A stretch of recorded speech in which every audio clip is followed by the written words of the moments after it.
Now, I don't have to use the Crawford County outline for this. I simply did because that's where you cross the river and get into, you can't cross a river in Clark County to get to Indiana. You can on a ferry still, I think, at Darwin, but you can't do it on a highway.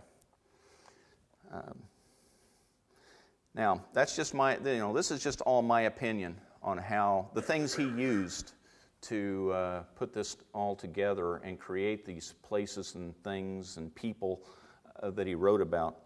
I mean, after all, it is fiction, right? So that is my dog and pony show.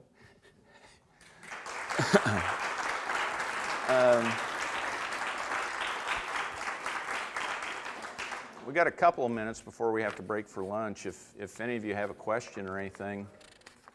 Yes? I was just wondering, it might be an unanswerable question, but to a visitor to these parts today, the parts that you talked about, what would be the main difference in the feel of things since Jones's time? Unanswerable, but with big Walmarts and stuff taking over. Yeah. Is that the main difference? Yeah, it's very, very different.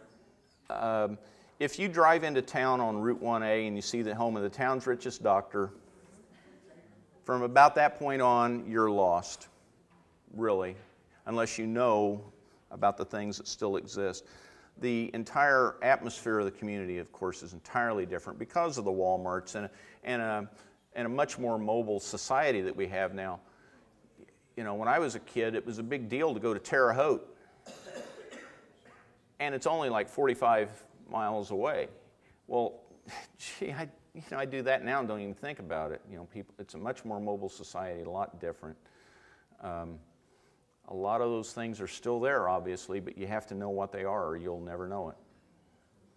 I saw a couple more hands. Let's get, yeah. I was wondering, does he come back to the area in any of the other novels? Oh, well,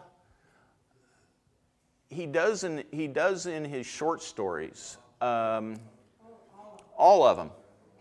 Every single one of them in The Ice Cream Headache is, and just, yeah, and I was going to say a lot of those places still exist. Those buildings or those places still do. Just a quick follow-up. Is there a difference in the way he talks about the area in the short fiction? And the way he talks about it in the novel? I don't really think he does. I think he talks about them in the same voice. There's one short story, I believe, The Spilled Cream. Is that what it's? Yeah. I know exactly where he is. I know where he was born in Robinson, and he is describing that walk from that house uptown to the grocery store that was right next to where I think the jewelry store was, and where I could walk up on the sidewalk and say, he broke the milk here. It's that obvious to someone who's from the town. Well, and Valentine is just a fabulous story. Let me get him, and then I'll get you, Kaylee, real quick. Yeah. Real quick question. What was the population then versus now? How many people? It's maybe 1,000 more, 2,000. It's about 6,000 now. It was probably around 4 then. Yeah, Kaylee? Yeah, it was fascinating. What I wanted to say was, as a fiction writer, what he was doing was giving himself poetic license. Mm-hmm. Oh, sure. To be free, to not have to commit to the true place, so in order to make the scenes work, Mm-hmm. in order to make the scenes work in the picture he was drawing. But in all the short stories, as well as in that novel, A Bottle of Cream, which you pointed out is one of my favorite stories ever. It's all about how things are turned around in the society, where what everybody thinks it looks like is really not what's really going on underneath. And I think that's what the theme was in all of those books. Yeah, that's absolutely correct. There's no doubt, and he does that with the theme, and he writes about he uses the places he knows. Thin Red Line, he knew Guadalcanal, he knew what that battle was like. He knew what the hospital system was like in Whistle. One of my favorites, Go to the Widowmaker. I mean, all of them. He knew what he was talking about. So, but he used that poetic license to make the story work. Okay, last one, I guess, because we need to get... You still need a note to get a copy of something.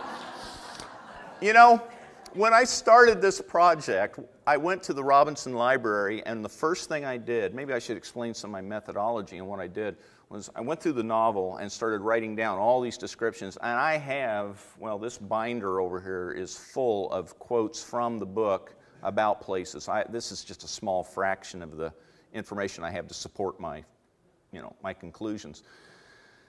The first thing I did was, after that, I went to the public library to look at the old city directories. Fortunately, the Robinson Public Library has this huge collection of old city directories. You can go back to almost any year since I started making those things and find out what was exactly where. Well, before I did that, I had to do it. I walked down the stacks, and there are now 2 copies of Some Came Running out on the public shelf, and I'm sure one of them is the one I had to get the note for. Is there only one now? They probably had to retire the one that I probably read was falling apart.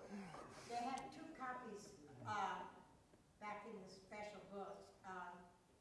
When Archie died, and then shortly after that his sister died, and we decided to give a copy of the book to the library in memory of them, and the book cost $85.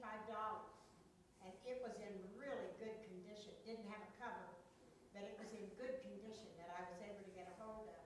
And they don't let that out. That's back in the office. And then they have another one back there that's just falling apart. Yeah. Now, by the way, if you do, want to check some of my page numbers or stuff like that, my page numbers are based on a first edition.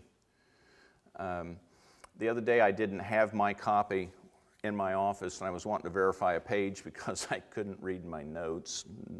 And I ran over to the library and looked it up in theirs, and right away I go, yeah, I need to make sure people understand I am using the first edition because it was about 8 pages off where I finally found it. And and I can't remember which printing it was I had, but I had a first edition that I used originally. So. Okay, well, thank you very much for being interested enough to be here.